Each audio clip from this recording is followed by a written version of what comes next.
Your first three moves already give away your chess level, and I'm going to prove that to you right now. You're going to play black and calculate one simple line. So that's your move, then white's reply, and then your second move based on how white answered. And that's it. Three moves, and I already know exactly where you stand. Now, just to be safe, here's the usual reminder. The black pawns move up and the white pawns move down. So if you need a second, go ahead and pause the video and take all the time you need. Once you've worked it out, drop your answer down in the comments so we can go over it together. Alright, so if you found king to g5 in this position, your rating on Lichess can't be any lower than the 1,000-point mark, which means on chess.com, it can't be any lower than 600 either. And why does that happen? Because either you already know that in pawn endgames without passed pawns, the side with the more active king is the one who wins. Or you've just got solid logic, and you understand that to win the game, you've got to push forward and go after your opponent. But now we get to the most interesting part, and also the toughest, because this is exactly where the average beginner and the amateur players start to go their separate ways.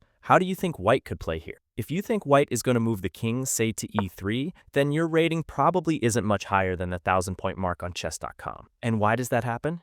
Because in this case, it's going to be really easy for black to just walk the king over to the white pawns and end up grabbing a pawn. Like against b5, after takes, all it takes is one king move. Then it's just about waiting for white to run out of good moves, and from there, this pawn endgame gets won nice and easy.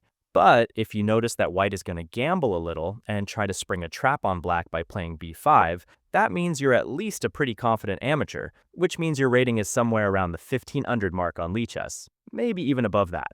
And that puts you around 1,200 on chess.com. And now here's where it gets really interesting. Now, what sets the amateur player apart from the confident player, the one who's already closing in on the 2,000 rating mark on Lichess? What sets them apart comes down to one thing: the ability to calculate the consequences of their most obvious moves. So if you're playing black and you take the pawn on b5 here, then your rating is going to stay right around that 1,500 mark. And why does that happen? Because in this case, the white king is going to race over to go after the b5 pawn, while the black king, of course, gets to go after the d5 pawn as well. And actually, black even takes a pawn first, but that's exactly where the problem shows up. The a5 pawn is pushed up so far that black just can't save the b7 pawn.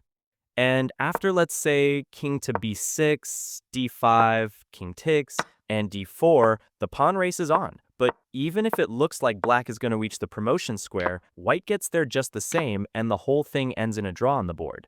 But if you notice that against that sneaky b5, it's worth going king to g4 and just sitting there, waiting until white runs out of pawn moves, that means you're playing at or above the 2,000 mark on Lichess, which means more than 2,000 on chess.com too.